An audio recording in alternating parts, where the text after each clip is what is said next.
பொதுச் செயலாளர் ஓடிவிட்டார், நிர்மல்குமார் ஓடிவிட்டார். யாரு ஓடுனது? உங்க அப்பா கைது செய்யும் பொழுதும் நீங்க ஓடுனீங்களே, அப்படியா ஓடணும்? நாங்க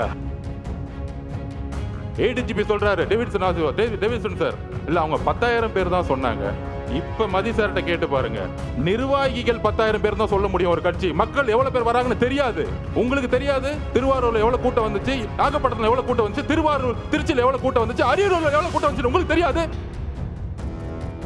நாங்க 41 உறவுகளை இழந்திருக்கோம். எங்களுக்கு தெரியும் அந்த வழி. எங்களோட குடும்பம் ஒட்டுமொத்த மாவட்ட செயலாளர் மதி மேல தவறுன்னு சொன்னா அப்புறம் எதுக்கு முதலமைச்சர் ஒருத்தர் இருக்கீங்க? ஒரு இன்டெலிஜென்ஸ் எதுக்கு இருக்கு? ஆதவர்ஜன சாப்பிட்டாரா தூங்குறாரா பாக்குறதுக்கா, இல்ல தலைவர் வீட்டு விட்டு வெளியே வந்தாரா பாக்குறதுக்கா இன்டெலிஜென்ஸ் இருக்கு? கரூர் மோசமான ஏரியான்னு உங்களுக்கு தெரியாதா? அந்த செந்தில் பாலாஜி ஒரு ரவுடி பையன் உங்களுக்கு தெரியாதா? 6 மாசம் இருங்கடா. யாரு ரவுடி, யார் அதிகாரப்படும் தெரியும்டா உங்களுக்கு. தாவக்கோடைய மாவட்ட செயலாளர்கள் கைது செய்யப்பட்டார்கள். பொதுச் செயலாளர் ஓடிவிட்டார், நிர்மல்குமார் ஓடிவிட்டார். யாரு ஓடுனது? உங்க அப்பா கைது செய்யும் பொழுதும் நீங்க ஓடுனீங்களே, அப்படியா ஓடணும்? நாங்க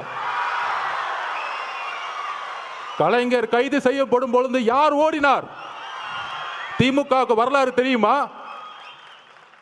கலைஞர் கைது செய்யப்படும் சொந்த மகன் ஓடினார். வரலாறு பத்தி பேச ஆரம்பிச்சு தாங்க மாட்டீங்க. டிவி கேட்க வரலாறு தெரியாமல்ல, எங்களுக்கு மக்கள் இயக்கமாகவும் இருக்கும் தெரியும். உங்களை சூழ்ச்சிகளை சுப்ரீம் கோர்ட்ல போய் தூக்கி எறியவும் தெரியும்.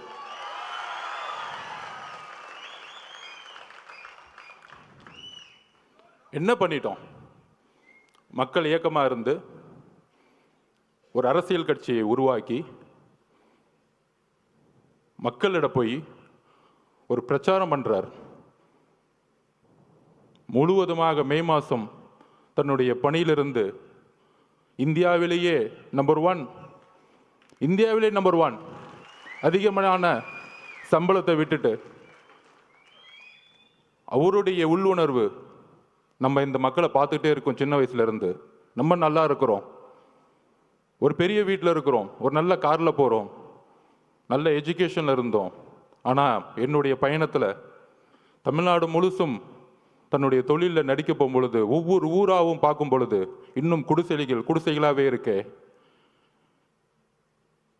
தன்னுடைய தந்தை கலைஞர் பெருசாக பேசிவாங்க, குடிசை மாற்று வாரியத்தை உருவாக்கினார். ஆனால் இன்னைக்கு குடிசைங்களை தூக்கி எறிஞ்சிக்கிட்டு இருக்காங்க பெரிய பெரிய மாளிகைகளை கட்டுறதுக்காக. அப்படி தன்னுடைய பயணத்தில் ஒரு கட்சி ஆரம்பிக்கணும், மக்களிட போகணும். மக்கள்கிட்ட போய் நம்ம நான் அரசியலுக்கு உங்களுக்கு நல்ல விஷயங்களை வந்தால் என்னென்ன செய்வேன், பிரச்சாரத்தில் என்னென்ன தவறு நடந்துட்டு இருக்கு, நிர்வாகம் என்ன தவறு நடந்துட்டு இருக்கு, தமிழக வெற்றி கழகம் நம்ம தோழர்களும் நானும் ஆட்சிக்கு வந்தால் என்ன நிர்வாக மாற்றங்களை உருவாக்க முடியும்னு மக்கள்கிட்ட சென்றுட்டு இருக்கார். மதுரை மாநாட்டில் சொன்னாரு, நீங்கெல்லாம் போய் ஒவ்வொரு வீடா மக்களோட சப்போர்ட் கேட்குறீங்க, நான் ஆல்ரெடி வீட்டுக்குள்ள போயிட்டு தான் மக்கள்கிட்ட வரேன். இது உண்மை. நான் பார்த்தேன் கண்படியா. நான் பாவ மன்னிப்பு கேட்டுக்கிறேன். இந்த திமுக 10 வருஷம் வேலை பண்ணதுக்காக இந்த தமிழக மக்கள் முன்னாடி பாவ மன்னிப்பு கேட்டுக்கிறேன். ஏன்னா எதிர்கட்சியா இருக்கும் பொழுது ரொம்ப நல்ல கட்சி, ரொம்ப நல்லவர்களா தெரிஞ்சாங்க. ஏன் நம்ம தலைவரை எலெக்ஷன் அன்னைக்கு கருப்பு சிவப்பு சைக்கிளோட உங்களை ஆதரவு கொடுக்குறேன்னு சொன்னாரு. உங்களுக்கெல்லாம் நன்றி உணர்வு இல்லை? என்ன நன்றி இருக்கு? அரசியல்ல ஒருத்தரை அழிக்கிறதுக்கு இவ்வளோ பெரிய குற்றச்சாட்டுகளா சொல்ல முடியும்? மதுரை மாநாடு முடிஞ்சவன தலைவர் சொன்னார், மக்களை சந்திக்க வரேன் அப்படின்னு. மக்களை சந்திக்க வரேன் மதுரை மாநாடு முடிஞ்சு சொல்லும் போது எல்லா கட்சி தலைவர்கள் மாதிரி நம்மளும் ஒரு வண்டியை எடுத்துட்டு ஃபர்ஸ்ட் திருச்சி போகணும். யாருக்குமே தெரியாது நமக்கு இப்படி ஒரு கூட்டம் வருமா. திருச்சி ஏர்போர்ட்ல இருந்து அந்த 7 கிலோமீட்டர் கடக்கிறதுக்குள்ள 6 மணி நேரம் முடங்கியது திருச்சி. எந்த தலைவருக்கு இது நடந்திருக்கு? எம்ஜிஆர்னு சொல்றாங்க, அப்ப நாங்க பிறக்கல. ஒவ்வொரு சீனியர் லீடர்ஸும் சொல்றாங்க எம்ஜிஆர் இருக்கும் போது தான் இப்படி இருந்துச்சு, எம்ஜிஆர் இப்படி தான் இருக்கும்போது இருந்துச்சுன்னு. அடுத்து திருச்சி முடிஞ்சு அரியலூர் போனோம். அரியலூர் போறதுக்கே நைட் ஈவினிங் 4 மணி ஆயிடுச்சு. 4 மணிலேருந்து பெரம்பலூர்ல இருந்த மக்கள் 7 மணி நேரமா வெயிட் பண்ணிட்டு இருந்தாங்க, 70,000 பேர். அதுல முக்கியமா பெண்களும் குழந்தைகளும். அப்ப எஸ்பி சொன்னார், சார் 1 மணி ஆயிடுச்சு சார், இப்ப ஏதாச்சும் அசம்பாவிதம் ஆயிடும் போதுன்னு துடிக்கிறார் தலைவர். நமக்காக 7 மணி நேரம் வெயிட் பண்ணுறாங்களே, நம்ம போய் மூஞ்ச காமிச்சிட்டு வந்துடுவோமே. ஆனால் காவல்துறை அனுமதி இல்லை. வண்டியை லெஃப்டில் திரும்பிட்டு ஒரு கலங்கிய கண்ணோட பெரம்பலூர்லேருந்து கிளம்பினார். அவர் தான் எங்கள் தலைவர். நான் உண்மையை சொல்லணும், அரசியல் பேச்சு இல்லை, உணர்ச்சியான உண்மையை சொல்லணும். அதை முடிஞ்சு அடுத்தது திருவாரூர் போனோம். திருச்சியிலேருந்து கிளம்பி நாகப்பட்டினம் போனோம். நாகப்பட்டினத்தில் அப்பயே சொன்னார், நாங்கள் என்ன கேட்குறோம், ஒரு நல்ல இடம், மக்கள் வரும்போது அவர்களுக்கு ஒரு பாதுகாப்பு. என்ன மிரட்டணும்னு நினைச்சீங்கன்னா அதுக்கு எப்படி பதில் கொடுக்குன்னு தெரியும். ஆனால் மக்களோட பாதுகாப்புக்கு நீங்கள் தான் பொறுப்பு. நாகப்பட்டினத்தில் பேசினார். அந்த பேச்சு இன்னைக்கும் நீங்கள் எடுத்து பார்க்கலாம். அதை முடிஞ்சு திருவாரூர் வந்தார். 3 கிலோமீட்டருக்கு 3 மணி நேரம் ஆச்சு. உங்களுடைய தந்தை பிறந்த ஊர். பெரிய பெரிய கட்சி தலைவர்களை திருவாரூருக்குள்ள போக மாட்டாங்க. ஆனா இந்த 50 வருஷ வரலாற்றை உடைச்சாரு திருவாரூர்ல. என்ன பெரிய கட்சி கட்டமைப்பு. நீங்க பெரிய பெரிய அமைச்சர்கள் சொல்லக்கூடியவங்கலாம் என்ன பெரிய பெரிய இன்ஜினியரிங் காலேஜை கட்டிக்கிட்டு, பெரிய பெரிய மெடிக்கல் காலேஜை கட்டிக்கிட்டு 1000 கோடி பணம் வச்சிருந்த பெரிய கட்டமைப்பா? மக்கள் அந்த கட்டமைப்பை தூக்கி எறிஞ்சிட்டாங்க. நீங்க உங்க முதலமைச்சர் வரதா இருந்தா நைட்டே போயிட்டு மகளிர் சுய உதவிக்குள்ள இருந்து 10,000 பேர் காசு கொடுத்து கூட்டிட்டு வருவீங்க. உங்க துணை முதலமைச்சர் வந்தாருன்னா, கோயம்புத்தூர்ல வந்தாருன்னா, போக்குவரத்து துறையில இருந்து பஸ்ஸை கூட்டிட்டு வந்து மக்களை கூட்டிட்டு வந்துட்டு இருக்கீங்க. நாங்க மக்களை அப்படி கூட்டிட்டு வந்தோமா? எங்க தலைவரை பார்க்க வரல. தலைவர் இன்னைக்கு தமிழகத்திற்கு ஒரே நம்பிக்கை, அன்போட மக்கள் வந்துகிட்டு இருக்காங்க. அதை கூட உங்களுக்கு புரியல. ஏடிஜிபி சொல்றாரு, டேவிட்சன் சார், இல்ல அவங்க 10,000 பேர் தான் சொன்னாங்க. இப்ப மதி சார்கிட்ட கேட்டு பாருங்க, நிர்வாகிகள் 10,000 பேர் தான் சொல்ல முடியும் ஒரு கட்சி. மக்கள் எவ்வளவு பேர் வராங்கன்னு தெரியாது. உங்களுக்கு தெரியாது. திருவாரூர்ல எவ்வளவு கூட்டம் வந்துச்சு, நாகப்பட்டினத்துல எவ்வளவு கூட்டம் வந்துச்சு, திருச்சியில எவ்வளவு கூட்டம் வந்துச்சு, அரியலூர்ல எவ்வளவு கூட்டம் வந்துச்சு உங்களுக்கு தெரியாது. தெரியலனா உள்துறை அமைச்சர் ரிசைன் பண்ணிட்டு போங்க. அப்புறம் ஏன் முதலமைச்சரா இருக்கீங்க? மக்களோட பாதுகாப்புக்கு உங்களுக்கு வந்து கொடுக்கறதுக்கு தைரியம் இல்லைன்னா ஏன் ரிசைன் பண்ணிட்டு போயிடுங்க. இப்பயே நாங்க 41 உறவுகளை இழந்திருக்கோம். எங்களுக்கு தெரியும் அந்த வழி. எங்களோட குடும்பம் ஒட்டுமொத்த மாவட்ட செயலாளர் மதி மேல தவறுன்னு சொன்னா அப்புறம் எதுக்கு முதலமைச்சர் ஒருத்தர் இருக்கீங்க? ஒரு இன்டெலிஜென்ஸ் எதற்கு இருக்கு? ஆதவர்ஜன சாப்பிட்டாரா தூங்குறாரா பாக்குறதுக்கா, இல்ல தலைவர் வீட்டு விட்டு வெளியே வந்தாரா பாக்குறதுக்கா இன்டெலிஜென்ஸ் இருக்கு? ஒட்டுமொத்த காவல்துறையும் செயல் இழந்திருக்கு இன்னைக்கு. அதுல ஒருத்தர் நமக்கு அட்வைஸ் சொல்றாங்க, கரூர் வந்து மோசமான ஏரியான்னு உங்களுக்கு தெரியாதா? அந்த செந்தில் பாலாஜி வந்து ஒரு ரவுடி பையன் உங்களுக்கு தெரியாதா? 6 மாசம் இருங்கடா. யாரு ரவுடி, யாரு அதிகாரப்படும் தெரியும்டா உங்களுக்கு? யாருக்கிட்ட 30 நாள் அண்ணன் அமைதியா இருக்காருன்னு பார்த்துட்டு இருக்கீங்களா? அந்த எண்ணத்துக்கு நான் ஒரு பதில் சொல்றேன். நேத்து கோவை மாவட்டத்தில் நம்மளோட சகோதரி மிகப்பெரிய பாலியல் பலாத்காரத்துக்கு உட்படும் பொழுது தவறு நடந்துச்சுன்னு எல்லாம் போராட்டம் பண்றாங்க. கோயம்புத்தூர்ல போராட்டம் பண்றாங்க. அதுக்கு உடனே திமுக ஆதரவாளர்கள், அந்த பொண்ணு ஏன் 11 மணிக்கு அங்க போச்சு? அறிவு இல்லையாடா திமுக காரங்களுக்குலாம்? அறிவு இல்லை? நீங்க எல்லாம் பெண் குழந்தைங்க பெற்றிருக்கீங்களா இல்லையா? உங்களுக்கு அறிவு இருக்கா இல்லையா? பெண்ணும் ஆணும் எங்க வேணாலும் போகணுங்கிற சுதந்திரம் இருக்கக்கூடிய தமிழ்நாடு தலைவர் வந்த பிறகு மாத்து வர்றா. அந்த மாதிரி தான் திமுக வாடகை வாய்கள் நமக்கு வந்து அட்வைஸ் பண்றாங்க. ஏன் கரூர் போனாங்க? திருட்டு பசங்களை பத்தி பேசாம நம்ம அட்வைஸ் பண்ணிட்டு இருக்காங்க. என்ன அரசியல் இது?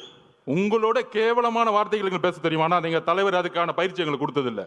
ஞாபகம் வச்சுக்கோங்க. புது அரசியலை உருவாக்க வந்திருக்கும். ஊழல் குடும்பத்தை தூக்கி எறிய வந்திருக்கும். எங்களுக்கு அரசியல் கத்துக் கொடுக்காதீங்க. ஒட்டுமொத்த குடும்பமும் ஊழலை தவிர இன்னைக்கு எதுவுமே கிடையாது. என்ன எமோஷன்ஸ்! அன்னைக்கு அம்மா வந்திருக்காங்க, தலைவரோட அம்மா. 41 பேர் இறந்த பிறகு ஃபர்ஸ்ட் பெரிய குற்றச்சாட்டுகள். நம்ம வந்து பெரிய பெரிய அரசியல்வாதிகள்லாம் சொல்லுவாங்கல்ல, 2 நாள்ல கடந்துட்டு போயிருக்கலாம். அதை ஏன் 30 நாள் வரைக்கும் அமைதியா இருக்கீங்க? ஏன் உறவுகள், ஏன் குடும்பம், எங்க அம்மா எங்க அக்கா செத்தா நான் 30 நாள் வீட்டை தாண்டா இருப்பேன்? முட்டா பசங்களா? எங்க தலைவருக்கு, எங்க தலைவரோட அம்மாக்கு என்ன எமோஷன் இருக்கும்? ஐயோ எவ்வளவு பெரிய சம்பளம், நல்ல வசதியான வாழ்க்கை. இன்னைக்கு அதாவது இந்த பிரச்சனை நடந்த உடனே அன்றைக்கி நைட்டு தலைவர் போன அடுத்த செகண்ட், அதாவது உங்களுக்கு தெரியும், நம்ம பார்த்திபன் அண்ணன் மதிய அண்ணனுக்கும் தெரியும், எந்த இடத்துலையுமே இல்லாத ஒரு வரவேற்பு கரூரில் இருந்துச்சு. பார்த்திபன் கூட இருக்கார், மதிய சார் பார்க்குறோம். அந்த பாலத்துக்குள்ளே வரும் பொழுது அவ்வளோ போலீஸ் வந்து வரவேற்று ரோப் பிடிக்கிறாங்க. கரெக்டாக அந்த 2 கிலோமீட்டர் கூட்டிகிட்டு போயிட்டு அந்த இடத்துல பஸ்ஸை நிற்க வைக்கிறாங்க. பஸ்ஸை நிற்க வச்சு தலைவரை எந்திரிச்சு பேச சொல்கிறாங்க. காவல்துறை மேலே எங்களுக்கு நம்பிக்கை இல்லைன்னா சூழ்ச்சியே தெரியாத எங்கள் தலைவர் காவல்துறைக்கு நன்றி சொல்லுவாரா? நான் கேட்குறேன், காவல்துறைக்கு நன்றி சொல்லுவாரா? எங்களுக்கு சூழ்ச்சி தெரியல, நான் ஒத்துக்கிறேன். சூழ்ச்சியாக இருக்கிறது தான் அனுபவ அரசியலா? உண்மையில் அந்த அனுபவ அரசியல் எங்களுக்கு வேண்டாம். நாங்கள் உண்மையாகவே இருந்துட்டு போகிறோம் மக்கள்கிட்ட. என் தலைவர் அப்படி தான், இங்கே இருக்க ஒவ்வொருத்தரும் அப்படி தான். நல்லது செஞ்சு மட்டும்தான் இந்த கட்சிக்கு வந்திருக்கோம். ரவுடித்தனம் பண்ணி 1000 கோடி ரூபா காசு அடித்து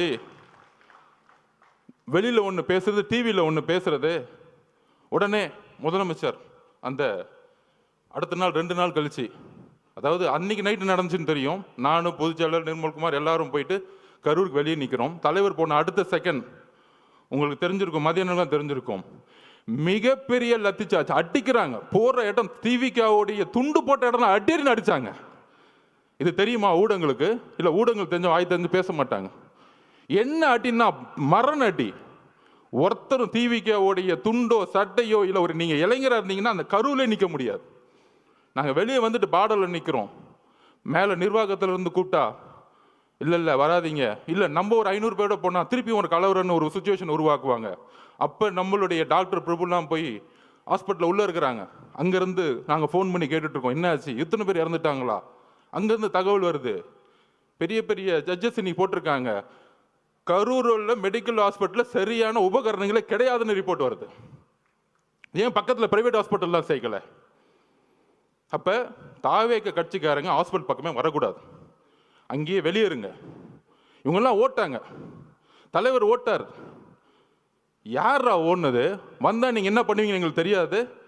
75 வருஷம் கழிச்சு உங்களுக்கு சூழ்ச்சி என்னன்னு தெரியாது. எம்ஜிஆரையும் ஜெயலலிதாவையும் சூழ்ச்சி பண்ணி என்ன பண்ணீங்கன்னு எங்களுக்கு தெரியாது. இதே மாதிரி தான் 97 கோர்ட் ஆர்டர் வாங்கி ஜெயலலிதா அரெஸ்ட் பண்ணிட்டாங்க. அப்போ என்ன தெரியுமா வந்து ஆர்குமெண்ட்டு, பேச்சுவார்த்தை அரசியல் விட்டே போயிடுமா? இவங்களுக்கு எப்படின்னா, இந்த ஒரு குடும்பம் மட்டும்தான் அடுத்த 100 வருஷத்துக்கு வேற யார் ஏற்று வந்தாலும் தூக்கி எறிஞ்சிருது. இன்னைக்கு பெரிய பெரிய பார்த்தீங்கன்னா 30 நாள் தெரியும், பெரிய பெரிய சினிமா ஸ்டார்ஸ் உலக நாயகங்களுக்கெல்லாம் போய் ரெட் ஜெயினில் சைன் போட்டு சினிமாவுக்கு போயிட்டாங்க. எங்கள் தலைவர் நினச்சிருந்தா இதே ரெட் ஜெயினில் 500 கூட சம்பளம் வாங்கிட்டு என்னமோ பண்ணுங்கன்னு சொல்லிட்டு போயிருப்பார். ஏன்னா தூக்கி எறிக்கு தானே வந்திருக்காரு உங்களை, அந்த கோபம் தானே உங்களுக்கு. யாருமே எத்து கேட்கக்கூடாது. நான் சொன்னோம்ல, பிறப்பார்வத்தில் முதலமைச்சர் கூடாது. என்ன பிரச்சனைனா அதான் நெப்போ கிட்ஸ். இந்த நேபாளத்தில் புரட்சி வந்து யாரெல்லாம் வந்து பக்கா ஷூட்டிங்கு, அதுக்கு அடுத்தது வந்தாரு பாருங்க மகேஷ் பொய்யாமொழி. மக்கள் எங்க உண்மை தெரிஞ்சிச்சுன்னா இந்த 2 பேரை பார்த்தே உண்மையை கண்டுபிடிச்சிட்டாங்க. இன்னைக்கு எங்க தலைவர் மேல நைட் ஃபுல்லா விமர்சனம், அவர் ஓட்டாரு ஓட்டாரு ஓட்டாரு அப்படின்னு. அந்த 2 பேர் கேமரா வேணுங்கன்னே கொண்டு வந்து வர வச்சு, அங்கே நில்லுங்க, கேமரா நில்லுங்க, நாங்கள் 2 பேர் நிற்கிறோம். ஒருத்தன் அப்படியே கையை பிடிச்சி நெளிகிறான். சாரி, தப்பாக பேசாதீங்க, உரிமையில் பேசிட்டு நெளிகிறாரு. அடுத்தது நம்ம மகேஷ் பொய்யாமொழி. அதாவதுங்க நமக்கு வந்து ஒரு வீட்டில், இப்போ எங்கள் அம்மாவை நான் சின்ன வயசில் இழந்துட்டேன். நம்ம உறவுகள் அம்மாவும் அக்காவும் குட்டி குட்டி குழந்தைங்க இருக்கும்போது வாய் வார்த்தையே வராது. நாங்கள் அப்படிதான் நிற்கிறோம் எல்லாருமே. பொதுச்செயலாளர் என்னன்னு தெரியாமல் அப்படியே மயங்கி நிலையில் நிற்கிறார் பொதுச்செயலாளர். நாங்கள் அப்படியே நிற்கிறோம். இதுக்கப்புறம் அரசியல், நம்ம மேலே குற்றச்சாட்டுகள் எதுவுமே அடுத்த 48 மணி நேரத்துக்கு எங்களுக்கு எதுவுமே தெரியல. அதுக்கப்புறம் தான் என்ன நடக்குதுன்னு டிவியில் பார்க்க ஆரம்பிக்கிறோம். இதுதான் உள்வுணர்வு. அப்போ தலைவருடைய உணர்வு எப்படி இருக்கும்? அமைதியாக போய் தலைவரோட அம்மாவோட உணர்வு எப்படி இருக்கும்? ஐயோ, இந்த முரசொலியில் இவங்க பண்ணுற உண்மை என்னன்னு தெரியும். முதலமைச்சர் என்ன பண்ணார்? அடுத்த 2 நாள் கழிச்சு இதில் வந்து எந்த கட்சி தலைவரும் தன்னுடைய கட்சியை வந்து இறக்குறதுக்கெல்லாம் நினைக்க மாட்டாங்க சொன்னாரா இல்லையா? நல்ல புள்ள மாதிரி. ஆனால் முரசொலியில் சொல்கிறாங்க, தாவேக்கா கொல்லும் நீதி வெல்லும், 41 உயிர்களை கொன்ற விஜய். இப்போ தெரியுதா திமுகவுடைய நிலைப்பாடு என்னன்னு தெரியுதா? இதே முரசொலியில். அப்போ இவங்களோட நோக்கம் என்ன? 77க்கு அப்புறம் எம்ஜிஆரை ட்ரை பண்ணாங்க, அம்மா ஜெயலலிதா மடத்தை ட்ரை பண்ணாங்க. அதுக்கப்புறம் யார் இவங்களை எதுக்கு வந்தாலும் ஏன் காமராஜரே பொய்யா சொல்லி தூக்கி எறிஞ்சாங்க. ஆனால் அந்த சூழ்ச்சியை ரொம்ப அமைதியாக இருந்து, இது அரசியல் சாணக்கியத்தில் தன்னுடைய உண்மை உணர்வு, அந்த மக்கள்கிட்ட இருக்கிற உணர்வு, அந்த என்ன உணர்வுனா, தலைவருடைய அம்மா என்ன நினைப்பாங்க, ஐயோ குழந்தைக்கு இப்படி ஆயிடுச்சு, இப்படி பொய் சொல்றாங்களே, சூழ்ச்சி பண்றாங்க அப்படின்னு சொல்லும் பொழுது, இதே உணர்வை தான் அவருடைய அமைதி தமிழ்நாட்டிற்கு ஒட்டுமொத்த தாய் குலமும் ஒரே மாதிரி நினைச்சிருக்காங்க. தலைவரோட அம்மா மட்டும் அப்படி நினைக்கல, அதனால தான் இவங்க மாட்டிக்கிட்டாங்க. அன்னைக்கு நைட் இவர் நடிக்க, அந்த பிரச்சனையிலையும் கண்டிஷனை ஃபாலோ பண்ணுங்கன்னா ஆக்டிங் போட. ஆனால் நீங்கள் இதில் மகேஷ் பொய்யாமொழி மட்டும் பார்த்துருப்பீங்க. இன்னொரு நெப்போ கிட்ட ஒன்று வரும் காலையில் துபாயிலேருந்து கிளம்பி. அவர் ஏதோ துபாயில் போய் தமிழ்நாட்டில் ஒரு தியாகம் பண்ணுறதுக்காக அங்கே உண்ணாவிரதம் போன மாதிரியும், அங்கேருந்து இந்த மக்களுக்கு ஓடி வந்த மாதிரியும் வந்துட்டு ஒரு மணி நேரம் கூட ஹாஸ்பிட்டல் இல்லை. அந்த மக்களோட நமக்கு அந்த ரைட்ஸ் இருந்துச்சா, நமக்கு அந்த அதிகாரம் இருந்தால் அந்த மக்களோட கடைசி நிமிஷம் வரைக்கும் நம்ம இருந்திருப்போம். அந்த உயிரை எடுத்து கொண்டு போய் சமாதானம் பண்ணுற வரைக்கும், சமாதி கொடுக்குற வரைக்கும் இருந்திருப்போம். அப்படி ஒரு மணி நேரம் வந்துட்டு கடைசியில் ஒரு பேட்டி, ஏங்க இந்த தப்புலாம் பண்ண அவரை போய் ஏங்க கொஸ்டின் கேட்கல, தாவேக தலைவரை பார்த்து கொஸ்டின் கேளுங்க. இப்போ புரியுதா? பாவம் முதலமைச்சருக்கு உடம்பு சரியில்லை, அவருக்கு என்ன நடக்குதுன்னே தெரியாது, ஒரு பேப்பர் கொடுத்தா படிப்பார். சட்டசபையில் பாருங்கள், எதிர்கட்சி தலைவர் 2 மணி நேரம் பேசுவார். ஆனால் எதிர்கட்சி தலைவர் பேசுகிறத காமிக்கவே மாட்டாங்க வீடியோவில். டக்குன்னு ஒரு குறிப்பு வரும், ஒரு 5 நிமிஷம் பேசுவார். அவர் 2 மணி நேரம் கத்திட்டு இருப்பார், 5 நிமிஷம் பண்ணும்போது லைவ் வரும். அவர் என்னப்பா பண்ணுறது? இஸ்லாமிய சமூகமும் சரி, கிறிஸ்தவ சமூகமும் சரி, பெண்களும் சரி, இளைஞர்களும் சரி, அவர் பிரச்சாரம் போகும்போது எல்லா கூட்டமாக வராது. அது எப்படி நிப்பாட்டுறது? இவ்வளோதான் இவங்களோட நெரேட்டிவ், இவ்வளோதான் இவங்க சிந்தனை. அப்போ என்ன பண்ணணும்? அவர்கிட்ட என்ன பலம் இருக்குது? பெரிய பொருளாதார பலம் இருக்கா? இல்லை. சரி, இவர் மிரட்ட முடியுமா? உன் குடும்பத்தை அதை பண்ணிடுவேன் இதை பண்ணிடுவேன், மிரட்ட முடியாது. பெரிய பெரிய நடிகர்கள்லாம் இன்றைக்கி மிரட்டி ரெட் ஜெயினில் சைன் போட வச்சுட்டாங்க. உங்களுக்கு யாருன்னு தெரியும், அவங்க பேரை சொல்ல வேணாம். அவங்க இப்போ நமக்கு எதிராக பேசிக்கிட்டு இருக்காங்க. 5 வருஷத்துக்கு முன்னாடி மாற்றம் அப்படின்னு சொன்னவங்களாம் இப்போ இந்த பக்கம் போய், ஐயா நீ தான் ஏன் எனக்கு சைனை போடு, நான் ஒரு படத்தை நடிக்கிறேன்னு படத்துக்கு போயிட்டாங்க. அன்னைக்கு எப்படி நைட்டு நடித்தாங்களோ, வாழ்க்கை முழுசும் நடித்து நம்பர் 1 ஆனவருக்கு நடிக்கவே தெரியாதவங்க வந்து நடிச்சாங்கன்னா இவருக்கு தெரியாதா தலைவருக்கு? அப்படி அன்னைக்கு நைட்டு மாட்டி முதலமைச்சர் அப்படி வந்து அடுத்த நாள் அறிக்கை, முதலமைச்சர் மட்டும் இல்லை, ஹோம் செக்ரட்டரி கோர்ட்டில் கேஸ் ஃபைல் பண்ணுறாங்க. கோர்ட்டில் கேஸ் ஃபைல் பண்ணி எக்ஸ்பார்ட்டி ஆர்டர், தாவேக்கே கிடையாது, யாருமே கிடையாது, திமுகவே கேஸ் போடுமா, திமுகவுடைய அரசு வக்கீலே ஆர்குமெண்ட் பண்ணுவாராம். அதுக்கப்புறம் நான் எதுவும் சொல்ல முடியாது, ஒரு ஜட்ஜ்மெண்ட் வருது. அன்னைக்கு தலைவர் கூப்பிட்டார் இமீடியட்டா, தோழர்களே இவங்களுடைய சதி சூழ்ச்சி, கரூருடைய சூழ்ச்சிகள் நம்ம ஒட்டுமொத்த கட்சியும் அழிக்கிறதுக்கான வேலையை செய்ய ஆரம்பிச்சிட்டாங்க. அதில் துரைமுருகன் பேசுகிறார், யார்? கட்சியோட பொதுச் செயலாளர். 1 நம்பர் கமிஷன் விசாரிக்கும், விசாரிச்சுட்டு உண்மை இருந்தால் தலைவர் விஜய் மேலே வந்து நடவடிக்கை எடுப்போம், நாங்கள் அதுக்கெல்லாம் பயப்பட மாட்டோம். இவங்க சூழ்ச்சி எங்கே வந்துச்சுன்னு பார்த்தீங்களா? இவங்களே கமிஷன் போடுவாங்களாம், இவங்களே காவல்துறையை போட்டு விசாரிப்பாங்களாம், திருடனும் அவனே, உள்ள வச்சுக்கிறனும் அவனே, அவனே நியாயம் வருவானாம். இதுதான் இவங்க பஞ்சாயத்து. அதிகாரம் மமதை. அப்போ தான் சொன்னார், ஒரே ஒரு மீட்டிங், சுப்ரீம் கோர்ட் போங்க, நம்ம நியாயம் ஜெயிக்கும்னு சொன்னார். ஃபர்ஸ்ட் நம்பிக்கை கொடுத்தது அவர் தான். இந்த சும்மா சொல்றாங்க பாருங்க, இவர் ஆலோசனை கொடுக்குறாரு, அவ்வளோ ஆலோசனை கிடைக்கிறாரு, எல்லாத்தையும் பார்த்து தான் வந்திருக்காரு. அவருக்கு எந்த ஆலோசனையும் தேவையில்லை. அவர் சொன்னா செய்யறதுக்கு இங்க இருக்கவங்க எல்லாரும் இருக்கிறோம், 1.5 கோடி பேர் இருக்கும் சொல்ற செய்யறதுக்கு. எங்களுக்கு அவரை பத்தி உங்களுக்கு தெரியாது, அதிகமா பேச மாட்டார். தலைவர் விஜய் அவர்கள் தான் செயல். நீ பேசி பேசி அழிஞ்சுக்கிட்டு இருக்க, அவர் செயல்ல வந்து ஜெயிச்சுட்டு போயிட்டே இருப்பார்.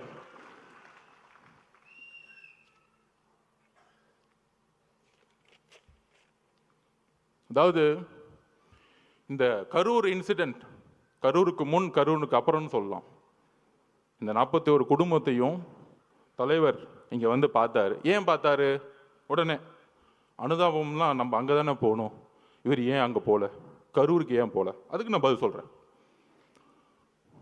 கரூர் காவல்துறை இருக்கு பாருங்க, ஒரு வினோதமான காவல்துறை. நம்ம பார்த்திபனுக்கும் மதியனுக்கும் தெரியும்.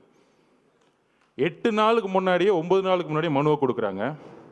அது நம்ம தவறு தான் ஒத்துக்கலாம். ஏன்னா நம்ம காவல்துறையை நம்பணும்ல, அதுதான் நம்மளுடைய மிகப்பெரிய தவறு. எங்களுக்கு அந்த அரசியல் தெரியல, ஒத்துக்கிறோம், சாரி. மக்களுக்கு நாங்கள் மன்னிப்பு கேட்டுக்கிறோம். அந்த ஒரு தவிர நாங்கள் எதுவும் செய்யலை. எங்கள் மதிய அண்ணனும் பாரதிய பண்ணனும் பொதுச்செயலாளரும் காவல்துறை போய் நம்பினாங்க. அப்போ காவல்துறை ஒரு இடத்துல நம்ம வந்து கேட்குறோம், ஒரு 6 இடம் கேட்குறோம். அப்புறம் காவல்துறை இருக்க டிஎஸ்பி, ஒரு சிறப்பு வாய்ந்த நேர்மையான டிஎஸ்பி, நம்ம விஜயகாந்த் சாரோட ஒப்பிடலாம், சினிமாவில் வர மாதிரி. அவர் தான் டிஎஸ்பி செல்வராஜ் அவர்கள். அப்படி அச்சுன்னு தும்முனா கூட கட்சி எடுத்துட்டு போவார். யாரு? நம்ம செந்தில் பாலாஜிக்கு கட்சி எடுத்துட்டு போறவர் தான் அவர். அந்த இடத்துல அப்படி ஒரு ஆளை போட்டு வச்சிருக்காங்க. இருக்கு, வந்துட்டாரு உங்க அப்பா, சிபிஐ வந்திருக்காங்க, டெல்லியிலேருந்து வந்திருக்காங்க. சொல்றீங்களா 600 பேரை போட்டோம், அதில் ஏடிஜிபி சொல்றாரு 500 பேரை போட்டோம், இன்னொரு அமைச்சர் சொல்றாரு இல்லை நாங்கள் 700 பேர் போட்டோம். அதோ எல்லாம் ஸ்டேட்மெண்ட் கொடுத்தோம். முதலமைச்சர் முதற்கொண்டு என்கொயரி பண்ணணும் இந்த விஷயத்தில், தவறா தகவல் சொன்னதுக்கு. அப்போ அண்ணன் மனு கொடுக்குறாரு. அந்த டிஎஸ்பி பாரதிய மன்னன் கூட சண்டை போடுறாரு. எல்லாம் பதிவு இருக்கு, எல்லாம் சொல்லுவார் அண்ணன். என்ன சண்டை? அதில் வந்து கலெக்டர் வந்து ஒரு சர்க்குலர் அனுப்புறாரு. என்ன சர்க்குலர்? 4 இடம் நீங்கள் எதை வேணா சூஸ் பண்ணிக்கலாம். அந்த 4 இடத்துல நம்ம கேட்ட இடம் ரவுண்டானா, கரெக்டான பார்த்து பண்ண லைட்டஸ்ட் ரவுண்டானா கேட்குறோம். இது ஆல்ரெடி கவர்மெண்ட் சர்க்குலர் கொடுத்துருக்க இடம். இதை டிஎஸ்பி அனுப்புகிறார். ஆனால் அடுத்த நாளே உத்தரவு வந்திருக்கும். அச்சுன்னு தும்பிட்டார்ல அவர், ஊருக்குள்ளே கூட்டிகிட்டு வராத. ஏன் ஊருக்குள்ளே கூட்டிகிட்டு வரக்கூடாது? ஊருக்குள்ளே கூட்டிகிட்டு போய் தலைவர் அந்த இடத்துல ரவுண்டான நின்றுட்டா ஒட்டுமொத்த மக்களும் ஓட்டு மாறிடும், வேற ஒன்றும் கிடையாது. இதுதான் அரசியல். அவர் முகத்தை யாரும் பார்த்துடக்கூடாது. ஊருக்கு வெளியே ஓரமாக ஒரு ரோட்டுக்குள்ளே போ, அங்கே நீ என்னை பற்றி பேசுகிறேன்னா ஃபஸ்ட்டு செருப்பு தூக்கி அடிப்பேன், கலைப்புறம் பண்ணி பேசாமல் கிளம்பணும். இதுதான் திமுகவுடைய ரவுடி அரசியல். இந்த ரவுடி அரசியல் நமக்கு தெரியல, இதை நம்ம உணரல. காவல்துறை என்ன சொன்னுச்சு? நீங்கள் பத்திரமா இந்த தெருவிலே வாங்க, பாதுகாப்பெல்லாம் நாங்கள் பார்த்துக்கிறோம். காலையில் 9:30 மணிலிருந்து ஈவினிங் அவர் எந்தெந்த நொடியிலிருந்து வராரோ எல்லாமே லைவ்ல ஓடிக்கிட்டு இருக்கு. காவல்துறைக்கு தெரியாதா அவர் எங்க வராருன்னு? இன்னும் 1960 யாருக்கும் தினத்தந்தி பேப்பர் அடுத்த நாள் வர தெரியறதுக்கு? ஒவ்வொரு நாமக்கல்லேருந்து ஒவ்வொரு 5 கிலோமீட்டர்லையும் 5000 10,000 பேர் நிப்பாட்டுறாங்க பஸ்ஸை. ஒரு இடத்துலையும் ஒரு காவல்துறை கிடையாது. எங்களுடைய பாதுகாப்பை பற்றி நாங்கள் பேசல. மக்கள் திடீர்னு கூட்டம், ஒரு கோயிலுக்குள்ள, திருச்செந்தூர் கோயிலுக்குள்ள ஒரு சாமியை பார்க்க ஒரு 20 லட்சம் பேர் வந்தாங்கன்னா எந்த அளவுக்கு முன்னெச்சரிக்கணுமோ அதே முன்னெச்சரிக்கை எங்கள் தலைவர் எடுத்து ஆகணும். நாங்கள் கூட்டிட்டு வரல, 10-20% தான் நிர்வாகிகள் இருக்காங்க. எங்களுக்கு தெரியாது எவ்வளோ மக்கள் வருவாங்கன்னு. அப்போ உங்களுடைய உளவுத்துறையும் காவல்துறையும் மக்களுக்கான பாதுகாப்பு கொடுக்கணும் தான் உங்களை தாழ்மையோட கேட்டுக்கிறோம். அரசியலை என்ன கைது செய்யுங்க, யாரை வேணா கைது செய்யுங்க, அதை ஃபேஸ் பண்ணிக்கலாம். ஆனால் மக்கள் என்ன ஆனாங்க? மக்களோட உயிரை வச்சு ஏன் விளாடணும்? அதுதான் கேவலமான எண்ணம். என்ன எண்ணம்? மக்களுக்கு எதாவது ஆச்சுன்னா அந்த பழியை அவர் மேலே போட்டு சூழ்ச்சி பண்ணி கட்சியை முடக்கி கட்சியை தூக்கி எறியணும். முதலமைச்சர் ஸ்டாலினோட ஒரே குறிக்கோள் என்ன தெரியுமா? தன்னுடைய மகனுக்கு போட்டியே இல்லாமல் ஒரு விஷயத்தை உருவாக்கிட்டு போயிடணும். அதிமுக அவங்க போட்டியை நினைக்கிறது இல்லை. ஒரே போட்டி 1977க்கு அப்புறம் 26% இன்னைக்கு தாண்டின ஒரே கட்சி நம்மளுடைய தலைவர். சும்மா டிவிக்கு எப்போ பார்த்தாலும் ஒரு பெரிய டிவி சேனல், ஒரு சேனலை முடக்கிட்டாங்க. நம்ம சகோதரர் சொன்ன மாதிரி புதிய தலைமுறை. அவர்கிட்ட நான் பேசும்போது என்ன சொன்னாங்க, ஏன் லைவ் போடுறோம்னா ஒவ்வொரு சனிக்கிழமை அன்னைக்கும் நம்பர் 1 சேனலில் 1,20,00,000 பேர் பார்க்குறாங்க. நம்பர் 2 புதிய தலைமுறை 80,00,000 பேர் பார்க்குறாங்க. அவங்க ஆட்டோமேட்டிக்காக மக்கள் எங்கே இருக்குமோ அங்கே தான் சேனல் இருக்கும். அப்போ மக்களுடைய சந்திப்பு, மக்களுடைய கமிட்மெண்ட் எங்கே இருக்குன்னா தலைவர்கிட்ட இருக்கு. ஒரு மாற்றம் வராதா?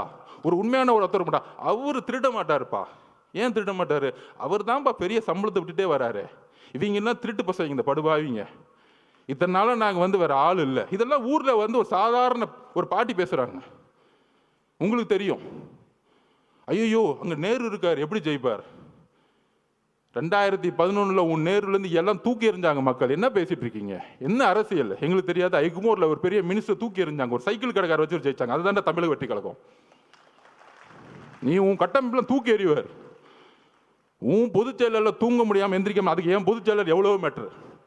ஏன் பொதுச் செயலரை பார்த்து நீ மீம்ஸ் போட்டுட்டு இருக்க? எந்திரிச்சு ஒரு வாக்கிங் பண்ண சொல்ல உன் பொதுச் செயலரை. சட்டசபையில் உட்காந்து கிண்டல் பண்ணிக்கிட்டு கேலி பண்ணிக்கிட்டு எதிர்கட்சிகளை என்ன அவை நாடா, ஒரு அவை நாவடக்கம் கூட தெரியாம சட்டசபையை கேலி பொருளாக்கிக்கிட்டு எப்போ பார்த்தாலும் சட்டசபைக்கு போனால் ஐயா உதயநிதி வாழ்க, ஐயா உதயநிதி என்ன தியாகி அவரு? சட்டசபையா என்ன பண்ணிட்டு இருக்கீங்க? இது கேள்வி கேட்டால் போதும், என் மேலே ஒரு எஃப்ஐஆர். நான் புரட்சியை உருவாக்கிட்டேன்னா? ஆமாம், எல்லாம் ஊர்லேருந்து எல்லாம் ஆம்ஸ் இறக்கி நடு ரோட்டில் நின்று துப்பாக்கி எடுத்து சுட்டுட்டு இருக்கோம். இதுக்கு ஒரு எஃப்ஐஆர், இதுக்கு ஒரு மிரட்டல். அதில் துரைமுருகன் நாங்கள் என்ன நடக்கணும்? தைரியம் இருந்தால் கை வைங்கடா, என் தலைவரை பார்த்துருவோம். தைரியம் இருந்தால் கை வைங்கடா. என்ன அதிகாரம் இருந்தா, போலீஸ் இருந்தா, தைரியம் இருந்தா முதல் வீட்டுக்குள்ள போயிடுங்க. நான் கேட்கிறேன், ஒட்டு மொத்த காலேஜில் இருக்க இளைஞர்களும் உங்க வீடு தேடி வருவாங்க, ஞாபகம் வச்சுக்குவாங்க. ஆயுத எழுத்து படம் பார்த்திருக்கீங்களா? பெரிய ரவுடி எழுத்து நிற்பாங்க. அந்த படத்துல மணிரத்னம் சார் எழுதியிருப்பாரு, இளைஞர் புரட்சி. அந்த புரட்சி தான் 26ல் உருவாகிட்டு இருக்கு. நீ காசை கொடுத்து கூட்டிட்டு வருவ. அதுக்கு நான் உதாரணம் சொல்லிடுறேன். நாமக்கல்ல இருந்து கரூர் வந்துட்டு இருக்காரு அண்ணன், நான் உள்ள இருக்கிறேன். அதுக்கு முன்னாடி ஒரு பெரிய காலேஜ் இருக்கு மேடம். மதியானம் என்ன நடந்தது? குமாரசாமி காலேஜ்ல இருந்து 5000 ஸ்டூடெண்ட்ஸ் ஓடி வருவாங்க. நான் 2 கிலோமீட்டர் பார்க்குறேன். அண்ணன் பார்க்குறாரு, என்னப்பா அங்கேருந்து ஒரு கூட்டம் ஓடி விட்டது, என்னப்பா அது அப்படிங்கிற. ஒட்டுமொத்த காலேஜும் ஓடி வராங்க. அதில் ஃபோன் வேறு எடுத்துகிட்டு வராங்க, கத்தி எடுத்துகிட்டு வரும்போது ஃபோன் எடுத்துகிட்டு வந்துட்டு இருக்காங்க. அதில் நண்பர்களே, இதுதான் மிகப்பெரிய விஷயம். அதில் 5000 பேர்த்துல 3000 போது பெண்கள் ஓடி வராங்க. இதுதான் அரசியல் மாற்றம். நீ சொல்ற நேரு, வேலு, செந்தில் பாலாஜி தூக்கி எறிஞ்சிட்டு இளைஞர்கள் போயிட்டே இருப்பாங்க. ஞாபகம் வச்சுக்கோங்க. காவல்துறையை பார்த்து பயப்படுற நினைச்சிட்டு இருக்கீங்களா? எங்களுக்கு எந்த பயமும் இல்லை. நாங்கள் ஒரே ஒரு கோரிக்கை தான் மக்கள் முன்னாடி வைக்கிறோம். மக்கள் பாதுகாப்புக்கு காவல்துறை தான் பொறுப்பு. எங்கள் பாதுகாப்பு. என் மேல எஃப்ஐஆர் போடுங்க, எங்க பொதுச்செயலாளர் அரெஸ்ட் பண்ணி உள்ள வைங்க, நாங்க எதிர்கொள்ளுக்குவோம். சுப்ரீம் கோர்ட்டு கூட போய்க்குவோம். எங்களுடைய ஒரே ஒரு தொண்டை மேல கை வைங்க, சுப்ரீம் கோர்ட்ல இருந்து ஆர்டர் வரும். நாங்க இப்ப சொல்றோம், எங்களுக்கு நீதித்துறை மீது, நீங்க நீதித்துறை வச்சு அரசியல் பண்ணினா எங்களுக்கு நீதித்துறையில என்ன, எங்களுக்கு சீனியர்ஸ் இருக்காங்க. எங்க கட்சி உட்கார்ந்து சாதாரண கட்சி நினைச்சுக்காதீங்க, எங்களுக்கும் தெரியும் அரசியல். ஆனால் மக்கள் பாதுகாப்பு, அந்த பாதுகாப்புக்கு நீங்கள் தான் முதல். இப்ப கூட எஸ்ஓபியை போட்டோம். நம்ம நிர்மல்குமார் அவர்கள் நம்ம சட்டத்துறை போட்டோம் ஹைகோர்ட்ல நம்ம கேஸ் ஃபைல் பண்ணியிருக்கோம். எப்படி எல்லா கட்சிகளுக்கும் சமமா ஒரு ரூல்ஸ் அண்ட் ரெகுலேஷன் உருவாக்குங்க. நமக்கு மட்டும் ஒரு நாளுக்கு முன்னாடி தருவாங்க. ஆனால் திமுக மட்டும் தன்னுடைய புள்ள ரோட் ஷோ போகலாம், அவர் ரோட் ஷோ போகலாம். அது எனக்கு புரியல. எல்லாம் ரோட் ஷோன்னா சாதாரணமாக நினச்சிக்கிறாங்க. ரோட் ஷோன்னா மக்கள் இருக்கணும், வெறும் ரோட்ல போகிற ரோட் ஷோ கிடையாது. உதயநிதியில ரோட் ஷோ போயிட்டு இருக்காரு, அது நம்ம பசங்க மீம்ஸ் எடுத்து போட்டுட்டு இருக்காங்க. வெறும் ரோட்ல அப்படி கை கும்பிட்டு லெஃப்ட்லயும் ஆளை காணும், ரைட்லயும் ஆளை காணும். யாரை பார்த்து இந்த பூனை சூடு போட்டுக்குமே, புளியை பார்த்து. எப்ப பார்த்தாலும் நம்ம தலைவர் பண்றதையே பார்த்து பண்றது. அவர் ஏர்போர்ட் இறங்குனா கூட்டம் வருதுன்னா மக்கள் வராங்க, உடனே இவங்களும் ஏர்போர்ட் விடனா கூட்டம் வரணும். நம்ம உதயநிதி போறாருன்னா ரோட்ல போறாருன்னா ரோட் ஷோ லெஃப்ட் ரைட்டு பாக்குறாரு, எவனுமே மதிக்கல. இப்ப கூட நேத்து கூட பாருங்க, வெள்ளூர்ல வாக்கிங் போயிட்டு இருக்காரு. யாரா ஓடி பார்க்காங்க, எங்க தலைவர் வெள்ளூர்ல வாக்கிங் போட்டோம், அன்னைக்கு வெள்ளூர முடங்கி போயிடும். என்ன பேசுறீங்க நீங்க? உங்களுக்கு தான் தெரிஞ்ச அரசியல். திமுகனா கொள்கை, நாங்க தான் கொள்கை, எங்களுக்கு தான் கொள்கை தெரியும். நான் ஒத்துக்கிறேன். 1967 அண்ணா உருவாக்கும் போது நாங்களும் அண்ணா வழியில் இருக்கவங்க தான். அண்ணாவோட கொள்கையை நாங்கள் கடைபிடிக்கிறோம், தலைவர் கடைபிடிக்கிறாரு. அண்ணாவோட கொள்கை என்ன? பெரிய திராவிடன் 4 மணி நேரம் பேசுவான். எல்லோரும் சமமாக நினைக்கிறது தான் அண்ணாவோட கொள்கை. எங்கள் தலைவர்கிட்ட பேசி பாருங்க 1 hour. இங்கே இருக்கிற பிஎல்ஏ நம்பர் 1 தான், பொதுச் செயலாளர் 1 தான். அங்கே ஒரே ஒரு டிஸ்கிரிமினேஷன் தூக்கி போட்டு போயிட்டே இருப்பார். எல்லாரும் சமமாக இருங்க. அப்போ அண்ணாவோட குறிக்கோள் என்ன? சாதியை பார்த்து அவர் அரசியல் பண்ணல, மதத்தை பார்த்து அரசியல் பண்ணல, பணத்தை பார்த்து அரசியல் பண்ணல, ஊழலுக்காக அவர் வரல. இதுக்கு மேலே என்னப்பா கொள்கை வேணும் எங்கள் தலைவருக்கு? சொல்லுங்க. நீ 10 மணி நேரம் மேடை போட்டு பேசுகிற வாழ்க்கையில் கடைப்பிடிச்சிட்டு போயிட்டே இருக்கிறார். நீ மேடை போட்டு எதுவும் கடைப்பிடிக்க மாட்டேன்னு எல்லாருக்கும் தெரியும். அதுக்கப்புறம் கலைஞர் வந்தார். நான் ஒத்துக்கிறேன், கலைஞர் மேலே பெரிய விமர்சனம் 2 விஷயம் இருக்குது. குடும்ப ஆட்சியும் ஊழலும், அதில் பெரிய விமர்சனம். இன்னொன்று சமூக நீதியை கொஞ்சம் உருவாக்குனாரு, அதில் எங்களுக்கு எந்த விதமான இல்லை. ஏன்னா தலைவருக்கு கலைஞரே பிடிக்கும், அதை கூட நாங்கள் ஒத்துக்கிறோம். இப்போ இருக்கிற ஸ்டாலின் திமுக இருக்கு, அவர் விமர்சனம் பண்ணி பிரோஜனம். அவருக்கு உடம்பு சரியில்லை, அவர் நடந்துக்கிட்டு இருக்காரு, ஆனால் சுற்றியில் என்ன நடக்குன்னு தெரியாது. கரூரில் பேட்டி கேட்குறாங்க, வந்தார், எழுப்பி விட்டாங்க.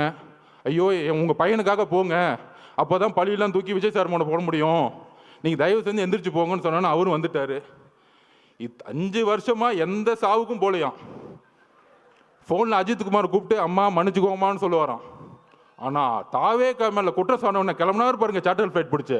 அந்த சார்ட்டர் ஃப்ளைட்டை எப்போ புக் பண்ணாங்க, எப்படி வந்துச்சு, எப்படி நைட்டோட டேட்டாக கிளம்புனாருன்னா அடுத்து சிபிஐ என்கொயரி வச்சுக்கலாம். அதை அப்புறம் வச்சுக்குவோம். அதுக்கு தான் உச்சநீதிமன்ற நீதிபதி போட்டிருக்காங்களே, அவர் வரட்டும், பெரியவர் வரட்டும், அங்கே நம்ம முறையிடுவோம். அங்கே அப்போ அவருடைய குறிக்கோள் இன்னைக்கு வந்து ஸ்டாலின் திமுக என்ன தெரியுங்களா, ஒன்றுமே இல்லை. அவர் உடம்பு சரியில்லை, அமைதியாகிட்டார். சட்டசபையில் ஒரு பேப்பர் கொடுப்பாங்க, ஒரு மீடியா மீட்டிங்னு வச்சுக்குவாங்க, அவர் வந்து பேசுவார். இன்னொன்று கூட நம்ம பசங்க ட்ரோல் பண்ணாங்க, நம்ம பசங்க இருக்காங்களே ஜென்சி பசங்க, அடுத்த கேள்வி இவரே சொல்லுவார் மீடியாவில், அந்த கேள்வி தான் நான் பதில் சொல்கிறேன் அப்படின்னு. இதுதான் ஸ்டாலின் திமுக. ஆனால் அதை இயக்கக்கூடியவங்க 2 பேர், மருமக மக. எனக்கு அங்கே தெரியும் என்ன சிஸ்டம்னு எனக்கு தெரியும், நான் அடிக்க முடியும். உன் டிஎன்ஏ எனக்கு தெரியும், என்ன தப்பு பண்ணுவீங்கன்னு எனக்கு தெரியும். எம்ஜிஆருக்கு அப்புறம் அந்த கட்சியை தெரிஞ்ச ஒரு ஆள் நான் தான். உங்கள் டிஎன்ஏ, உங்கள் துரோகம் எல்லாம் எங்களுக்கு தெரியும். அப்போ அண்ணங்கிட்ட அப்பயே சொன்னானே, இதெல்லாம் பண்ணுவாங்க, இந்த சூழ்ச்சிக்கெல்லாம் பண்ணுவாங்க, நம்ம சுப்ரீம் கோர்ட்டு நீங்கள் சொன்ன உடனே போயிடலான்னு. 16வது நாள் அமைதியாயிட்டோம். இன்னைக்கு ஸ்டாலின் சாரோடைய திமுக மருமக. மகன் ஒரு லெவலில் இருப்பார், மருமகன் சீஃப் செக்ரட்டரி. தாவேக்காவை எப்படி அழிக்கணும், இதுதான் அஜெண்டா. அதுக்கு தான் பெண்ணு 20 கோடி. அந்த 27லிருந்து அந்த கோர்ட், சுப்ரீம் கோர்ட் ஓப்பன் ஆகிற டைம் 8 நாள். ஒன்று லீகல் ஃபைட், மீடியா நம்ம திறக்கவே முடியாது, எல்லாரும் கைது, மாவட்ட செயலர் கைது, எல்லாரும் ஓட விடு. அன்னைக்கு காலையில் நிர்மல்குமார் அவர்கள் உயர் நீதிமன்றத்தில் போய் மென்ஷன் பண்ணார். இன்னைக்கு 28ஆம் தேதி சண்டே மார்னிங் அறிவு சார் எல்லாரும் போய் ஐயா உயர் நீதிமன்றத்தில் போய் ஐயா தப்பு நடந்திருக்கு, போஸ்ட்மார்ட்டம் அவசரமாக பண்ணிக்கிட்டு இருக்காங்கன்னு ஒரு மனுவை கொடுக்குறாரு. அவர்கிட்ட பேசுகிறார் நிர்மல்குமார் அவர்கள். காலங்காலத்தில் நாங்களே வந்து தலைவர்கிட்ட சொல்லிட்டு அண்ணா தப்பு நடக்குதுன்னு நம்ம. ஆனால் அன்னைக்கு அந்த கேஸ் எடுக்கலை. உயர்நீதிமன்றம் வெக்கேஷன் கோர்ட்டில் ஆயிடுச்சு. எல்லா தகவலையும் சொன்னோம். அந்த ஒரு வாரம் நீதித்துறைக்கும் போக முடியல, மீடியாக்கிட்டையும் போக முடியல. ஏன் மீடியாட்ட போக கூட அவங்க மட்டும்தான் பேசுறது கேட்கணுமா? அதில் ஒருத்தர் மீச வச்சிருக்கலாம் பேசிட்டு இருப்பார், சட்டையை பிடிச்சி ஒன்று அடிக்கிறேன், வெளியே வந்து தொடர பார்ப்போம். மீடியானா ஒட்டுமொத்த 2 கோடி மக்களோட உணர்வு நாங்கள் இருக்கிறோம், தைரியத்தை தொடுங்க பார்ப்போம். வேண்டாம், எங்களுக்கு அந்த அரசியல் தெரியாது, ரவுடி அரசியல், கேவலமாக பேசக்கூடிய அந்த மாதிரி ஒருமையில் பேசக்கூடிய எங்களுக்கு தேவையில்லை. ஆனால் மக்களுடைய இறப்புக்கு இன்னும் எங்களுக்கு வழி இருக்கு, அந்த உணர்வு எங்களுக்கு இருக்கு. இப்போ எழுதில நாங்கள் பேசலை, மனசுலேருந்து வருது. இந்த 40 நாள் என்ன பண்ணீங்க, எங்கள் மக்களுக்கு என்ன பண்ணீங்க? நான் சொன்னேன் பாருங்க, அதை விட்டுட்டேன். நம்ம செல்வராஜ் அப்படி அவங்கள போட்டு 25ஆம் தேதி இல்லை நீங்கள் இந்த இடத்துக்கு தான் போகணும், இல்லைன்னா கேன்சல், அவர்கிட்ட மிரட்டுறாரு பார்த்திபன்ட்ட. அதெல்லாம் இருக்கு, இந்த இடத்துக்கு மட்டும்தான் நீங்கள் வரணும், இல்லைன்னா இந்த இடமே கேன்சல். அப்போ திருப்பியும் ஒரு 2-3 நேரம் கழிச்சு ரொம்ப பக்குவமாக பாசமாக, பிரதர் நீங்கள் தயவு செஞ்சு ஒத்துக்குவாங்க, நாங்கள் பாதுகாப்பு கொடுக்குறோம் அப்படின்னு இறக்கப்பட்டு பேசினோடனே செல்வராஜோட பொய் வாக்குறுதிகளை நம்பி அதை சைன் போட்டுட்டாங்க. அதில் என்ன பொய்? 25ஆம் தேதி தான் அவங்க மனு கொடுத்தாங்க, நாங்கள் 26 ஒத்துக்கிட்டோம், 27 நடந்துருச்சு. 10 நாளாக கத்திரிட்டு இருக்காங்க மாவட்ட நிர்வாகம், எங்களுக்கு அந்த வேணாம், அந்த இடம் வேணாம், இடம் வேணாம். இப்போ தெரிஞ்ச அந்த சூழ்ச்சி. அப்போ இந்த சூழ்ச்சி நடந்து முடிஞ்ச உடனே இந்த 16 நாள் என்னென்னலாம் சூழ்ச்சி பண்ணாங்க, இந்த முரசொலி என்ன எழுதுச்சு, பத்திரிகையாளர்கள் என்ன எழுதுனாங்க, எல்லாம் தெரியும். அப்போ திருப்பியும் மக்களை பார்க்க போகணும். எப்படி திருப்பியும் கரூரில் இருக்கிற, அதாவது எந்த இறப்பாக இருந்தாலும் முதல் சஸ்பெண்ட் பண்ணுவாங்க, டிஎஸ்பியும் எஸ்பியும் முதல் ஒரு பேசிக்காக சஸ்பெண்ட் பண்ணுவாங்க, ஒரு துறை ரீதியான என்கொயரி பண்ணுவாங்க. ஏன் பண்ணலை? இதுதான் ஒரு கூட்டு சதி. 120 யாரு? First hospital owner Senthil Balaji, அப்புறம் உதயநிதி ரசிகர் மன்ற தலைவராக இருந்தவர் திரு மகேஷ், நடிக்கவே தெரியாததுக்கு ரசிகர் மன்றம், அதை விட்டுருங்க அந்த இடம். 3வது காலங்காத்தால் துபாயிலேருந்து வந்தவர். ஆக்சுவல் 120 இவங்க தான், கூட்டு சதியே இவங்க தான். ஏன் திண்டுக்கல்லேருந்து பெரியசாமி என்ன வரல? அவங்கெல்லாம் கலைஞர்கிட்டேருந்து அரசியல் கற்றுக்கிட்டாங்க. மக்களை சாவடிக்கூடிய அரசியல் திமுக இருக்க சீனியர் செய்யவே மாட்டாங்க. இந்த மாதிரி மாறி மாறி மாறி மாறி வந்துட்டு கொன்னாலும் பரவாயில்ல நினைக்கக்கூடிய ஒரு செந்தில் பாலாஜி யாருக்குங்கன்னா இது எக்ஸிக்யூஷன்ஸ். இது நான் தனிப்பட்ட விமர்சனம் பண்ணுறேன். அதுக்கான விஷயத்தை நம்ம சொல்லுவோம். நம்ம போய் என்கொயரி ஆஃபீஸர்கிட்ட ஒரு திருநான்னு வச்சுக்குவாங்க, எனக்கு உங்க மேலே சந்தேகம் இருக்குன்னு சொல்லிட்டாலே அவங்க பார்த்துக்குவாங்க. வரிசையாக இருக்குது இதில். அப்போ திருப்பியும் தலைவர் போனால், தலைவர் பாதுகாப்பு ஓகே, அதில் ஒரு மண்டபம் கொடுக்குறாங்க. நம்ம பார்த்திபனுக்கு தெரியும் என்ன மண்டபம் கொடுக்குறாங்க அப்படின்னா, கரூர்லேருந்து வெளியே தள்ளி போய் காம்பவுண்டே இல்லாமல் வெறும் ஒரு ஷெட்டு வச்சுக்கிட்டு ஒரு மண்டபம். மித்த மண்டபம் எல்லாருமே ப்ரைவேட் மண்டபம்லாம் சொல்லி வச்ச மாதிரி உங்களுக்கு தான் காவல்துறையே மண்டபம் கொடுக்குறாங்களே, எங்ககிட்ட நாங்கள் எப்படிங்க கொடுக்க முடியும்? ஆல்ரெடி எல்லாம் சொல்லிட்டாங்க கிளியரன்ஸ். இந்த உண்மையை தெரிஞ்சுக்கணும். ஏன் இந்த விமர்சனத்துக்கு பதில் சொல்லணும்னா, தலைவர் விமர்சனத்துக்கு பதில் சொல்லி பழக்கம் இல்லை. ஆனால் அங்கே ஏன் போல அப்படிங்கிற விஷயத்த அந்த மக்களுக்கு சொல்லணும். பாதிக்கப்பட்ட எங்கள் குடும்பத்துக்கு நாங்கள் சொல்லணும். அதுக்கான வாய்ப்பு இது வரைக்கும் நாங்கள் கிடைக்கல. தலைவரும் வாயை திறந்து அவங்ககிட்ட சொல்லலை. அங்கே தான் அந்த அவருடைய உண்மை இருக்குது. எவ்வளோ கடுமையான ஒரு நேரம் ஒரு தலைவருக்கு. உறவுகளை இழந்து பார்க்க முடியாமல் 30 நாள் வீட்டுக்குள்ளே இருந்து பார்க்கவே முடியாத சூழலை உருவாக்கிய ஒரு அரசு, காவல்துறை, மீடியா இதெல்லாம் பார்த்துக்கிட்டு பொய்யையும் உள்வாங்கிக்கிட்டு கடைசியில் இதே இடத்துல அவர் வந்து பார்த்தாரு. யாருமே இல்லை, தனியாக பார்த்தார். எந்த விதமான இதுவுமே இல்லை, ஆடம்பரம் இல்லை, ஒன்றுமே இல்லை. மீடியாவில் இது வரைக்கும் ஒரு சின்ன பிக்சர் வெளியே வரல. இதுதான் தமிழக வெற்றி கழகம். மக்களுடைய உணர்வை வைத்து அரசியல் பண்றது தமிழக வெற்றி கழகம் கிடையாது. அவரை பார்த்துட்டு 10 நிமிஷம் சாப்பிடல, 9 மணிலேருந்து 6 மணி வரைக்கும் தன்னுடைய கண்ணீரை மட்டுமே அவங்க முன்னாடி நின்றுட்டு இருந்தார். ஒரு மிகப்பெரிய ஆளுமை, தமிழ்நாட்டின் மிகப்பெரிய எதிர்காலம், முதலமைச்சர், ஒரு மிகப்பெரிய நடிகர், திரையில மக்கள் கொண்டாடக்கூடியவர். ஆனால் மக்கள் முன்னாடி அழுது கண்ணீரை சேர்ந்து அந்த 30 நாள் அம்மா, அக்கா, குழந்தைங்களை பார்த்து அதுக்கப்புறம் என்னால் பேச முடியல. என்னெல்லாம் பேட்டி கொடுத்தாங்க தெரியும். அப்படி அப்படி அப்படி நடந்துச்சா எனக்கு இது வரைக்கும் உள்வாங்க முடியல. அவர் அப்படி பார்க்க முடியுமா அப்படின்னு. ஆனால் 9 மணி நேரம் கண்ணீர் விட்டு சிந்திய ஒரே தலைவர் எங்களுடைய தலைவர். உங்களை மாதிரி நைட்டு 3 மணிக்கு மலர் விலையை வச்சுட்டு 7வது நாளில் உங்களுடைய ஹெல்த் மினிஸ்டரை வச்சுட்டு இட்லி கடை படம் பார்க்க போகிற இட்லி கடை படம் பார்த்தா எங்கள் தலைவர் கிடையாது. அப்படி ஒரு கட்சி கிடையாது எங்களுது. அப்போ அந்த அந்த வலியை ஒட்டுமொத்த தமிழ்நாடும் பார்க்கக்கூடிய எங்கள் தலைவர் 41 குடும்பத்தையும் அன்றைக்கு தத்தெடுத்தார். வாழ்க்கை முழுவதும் இந்த கட்சி தத்தெடுத்தது. இங்க இருக்கக்கூடிய 1.5 கோடி மக்களும் ஒரு ஆளா நாங்க இருக்கிறோம் பார்த்துக்கிறதுக்கு.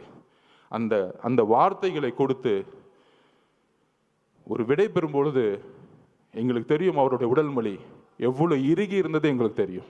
அப்படி அப்படி அப்படி ஒரு தருணத்தை எங்க அண்ணனை நாங்க பார்த்ததே கிடையாது.